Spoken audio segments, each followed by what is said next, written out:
अंतिम शिविर में प्रधानमंत्री मोदी ने आज फेक न्यूज, साइबर क्राइम, एक देश एक वर्दी पर बड़ी बातें कही हैं। उन्होंने सम्मेलन में आए राज्यों के गृह मंत्रियों से कहा कि उन्हें इस बारे में सोचना चाहिए कि कैसे पूरे देश की पुलिस के लिए एक वर्दी की जा सकती है। इसके अलावा प्रधानमंत्री ने कहा कि फेक न्यूज को लेकर बहुत सावधान होना चाहिए। उन्होंने जनता से अपील की कि वो बिना चेक किए कोई भी मैसेज सीधे फॉरवर्ड ना करें। एक छोटी सी फेक न्यूज पूरे देश में बड़ा बवाल खड़ा कर सकती है। हमें मालूम है कि आरक्षण की ऐसी अफवाह फैल गई, फेक न्यूज चल दिया, क्या कुछ नुकसान झेलना पड़ा था देश को। 6-8 घंटे के बाद जब पता चला तो सब शांत हो गए, लेकिन तब तक तो नुकसान बहुत हो चुका था। और इसलिए लोगों को हमें एजुकेट करते रहना पड़ेगा कि कोई भी चीज आती है उसको फॉरवर्ड करने से पहले 10 बार सोचो भाई। कोई भी चीज आती है उसको मानने से पहले जरा वेरीफाई करो, और सारे प्लेटफॉर्म पर वेरिफिकेशन की व्यवस्था होती है।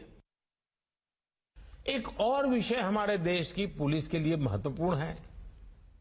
जैसे आज देश में one nation one ration card की व्यवस्था बनी है, one nation one mobility card की व्यवस्था हो रही है, वन नेशन वन ग्रिड बना है, one nation one sign language बनी है, वैसे ही one nation one police uniform.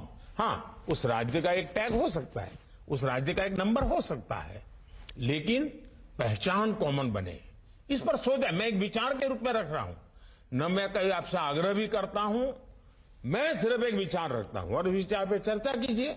कभी ठीक लगे, 5 साल 50 साल 100 साल के बाद भी उपयोगी लगेगा तो जरूर देखिए। तो प्रधानमंत्री मोदी कह रहे हैं वन नेशन वन यूनिफॉर्म। वो कह रहे हैं कि कोशिश की जाए कि पूरे देश में पुलिस की वर्दी एक सी दिखाई दे, सिर्फ उस राज्य का टैग या बिल्ला वहां हो सकता है, लेकिन एक जैसी वर्दी की वकालत वो कर रहे हैं। और दूसरी तरफ कह रहे हैं कि साइबर क्राइम जो बढ़ रहा है धीरे धीरे, उससे कैसे बचा जाए। और खासतौर पे फेक न्यूज पर उनका फोकस है कि बिना सोचे समझे, बिना वेरीफाई किए किसी भी खबर को आगे मत बढ़ाइए। इधर साइबर सिक्योरिटी से जुड़ी एक और बड़ी खबर है, लेकिन ये खबर आ रही है सेबी के मार्फत। अब साइबर अटैक के दौरान भी स्टॉक एक्सचेंजों का काम नहीं रुकेगा। मार्केट रेगुलेटर सेबी एनएससी और बीएसई के साथ मिलकर एक सिस्टम डेवलप कर रहा है जिससे साइबर हमले के खतरों से निपटा जा सकेगा। ये जानकारी आज सेबी चेयरपर्सन माधवीपुरी बुच ने दी। वो IIM बेंगलोर के एक कार्यक्रम में बोल रही थी। सेबी चेयरपर्सन ने बताया कि नए सिस्टम में एक एक्सचेंज पर मौजूदा क्लाइंट का ट्रेड डेटा दूसरे एक्सचेंज के सर्वर पर भी स्टोर किया जाएगा। इससे साइबर अटैक की स्थिति में भी मार्केट के काम पर असर नहीं पड़ेगा। इस सिस्टम के मार्च तक शुरू हो जाने की उम्मीद है। We've actually gotten our 2 biggest exchanges to have in place a mechanism, and this is work in progress now. I think we'll go live by about March of next year, where you're now mitigating against software risk. So all the data of every client's position and collateral which is there on exchange A is online, going and sitting in a storage box next to exchange B's system in their data center. If exchange A goes down, and if SEBI determines that this is on account of software attack, meaning a cybersecurity attack, and it's not going to be possible for their DR site to come up in time, SEBI will press the button for that data to be uploaded into exchange B's system, their software. Okay? And now every participant in the market can operate on exchange B as though he was operating on exchange A. This has never been done anywhere in the world, and we will be the first to do this. तो आया आपको समझ में, माधवीपुरी बुच बता रही हैं कि किस तरीके से सिस्टम काम करेगा। एक ही डेटा को, एक क्लाइंट के डेटा को अलग अलग जो एक्सचेंज पर मौजूद है उसे दूसरे एक्सचेंज पर भी रखा जाएगा। और इन केस जब कोई साइबर अटैक होता है, कोई साइबर हमला होता है और सेबी को लगता है कि ये उस वजह से डाउन है और कोई इमरजेंसी रिस्पांस नहीं आ पाता है एक्सचेंज ए जिसको वो बोल रही हैं, तो फिर ये सेबी के हाथ में होगा कि सिर्फ वो एक बटन के क्लिक पर एक्सचेंज ए का पूरा डेटा जो एक्सचेंज बी पर भी मौजूद है उसे एक्टिव करे और ट्रेडिंग पर कोई इंपैक्ट ना आए। जितने भी क्लाइंट हैं जो एक्सचेंज ए पर हैं उन पर कोई असर पड़ता हुआ यहां नहीं दिखाई देगा। बता रहे हैं कि मार्च तक ये शुरू हो सकता है नया सिस्टम, और एनएससी और बीएसई के साथ मिलकर से भी इस पर काम कर रहा है। तो चलिए, ये तो बात हो गई अगर केस में इन केस साइबर हमला होता है किसी एक्सचेंज पर तो क्या होगा, लेकिन आज बाजार में क्या हुआ वो देख लेते हैं। नवंबर एक्सपायरी के पहले दिन आज बाजार दायरे में ही रहे। आज सेंसेक्स 203 पॉइंट चढ़कर 59,960 पर, तो निफ्टी 50 पॉइंट चढ़कर 17,787 पर बंद हुआ। मिड कैप स्मॉल कैप शेयरों में आज दबाव रहा। सबसे ज्यादा खरीदारी आज ऑटो, एनर्जी और इंफ्रा शेयरों में देखने को मिली, लेकिन अगर हम बात करें मेटल, फार्मा, आईटी शेयरों की तो आज यहां पर बिकवाली का आलम था। तो सबसे ज्यादा दबाव आज बैंकिंग और रियल्टी शेयरों पर देखने को मिला।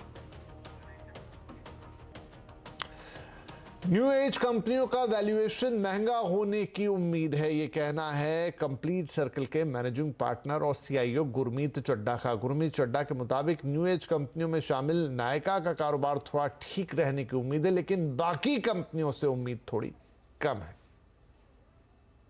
नायका मुझे ऐसा लगता है कि फिर भी एक थोड़ा सा यूनिक प्ले है ब्यूटी एंड पर्सनल केयर पे। उनका यूनिट इकोनॉमिक्स अच्छा है। अगर आप सही तरीके से देखें तो पहला ओमनी चैनल है जो ऑनलाइन से ऑफलाइन को ठीक से इंटीग्रेट कर रहा है, नए मैट्रिक्स ऐड कर रहा है। उन्होंने अभी एक कंसेप्ट शुरू किया था नायका एवरीडे, जिसको थोड़ा सा ट्रैक्शन मिला है। तो ये मे बी थोड़ा सा और वेट कर सकते हैं, पर इसमें staggered buying new age business में इसमें से ये बिजनेस है जो मुझे थोड़ा ठीक लगता है। बाकी जगह पे मैं अभी थोड़ा सा दूर रहूंगा, क्योंकि जहां इस बाजार में अगर आप प्रॉफिटेबल नहीं है और थोड़ा भी तो मार्जिन ऑफ एरर बहुत कम है। हाल ही में लिस्ट हुई न्यू एज कंपनियों के शेयरों में आज तेज गिरावट दिखाई दी। इसी की क्या वजह रही है बताने के लिए हमारे साथ है हमारी संवाददाता, हमारी सहयोगी हर्षदा सावंत। तो हर्षदा, अभी हमने गुरमीत साहब को भी सुना कि क्या सोचते वो न्यू एज कंपनियों के बारे में। आज का दिन भी कुछ वैसा ही था। क्या लगता है क्यों इन कंपनियों में गिरावट रही और आगे क्या होने वाला है?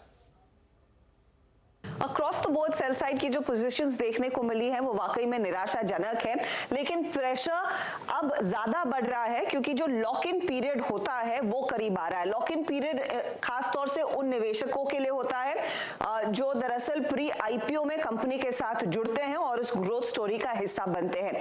तो नवंबर 10 ऑनवर्ड्स दरअसल कई ऐसी कंपनियां हैं जो हाल ही में लिस्ट हुई हैं, और खास तौर से इसमें वो न्यू एज कंपनियां हैं जहां पर लॉक इन पीरियड दरअसल खुलता हुआ दिखाई देगा, और वही दरअसल सेंटिमेंट को एक बार फिर बिगाड़ रहा है इन कंपनियों के लिए। लिस्ट इनफैक्ट लंबी है। अब ध्यान रखिएगा, इन सभी कंपनियों में कुल मिलाकर करीब 160 करोड़ के शेयर्स बिकने में आते हुए दिखाई देंगे।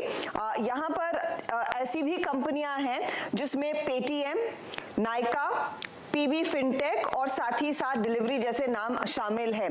पीबी फिनटेक 15 नवंबर को इसका लॉक इन पीरियड खुलेगा, 10 नवंबर को नायका का लॉक इन पीरियड खुलेगा, और साथ में आप ये जो डेटा देख रहे हैं वो इशू प्राइस से स्टॉक इस समय किस तरह से बर्ताव कर रहा है उसकी एक झलक है।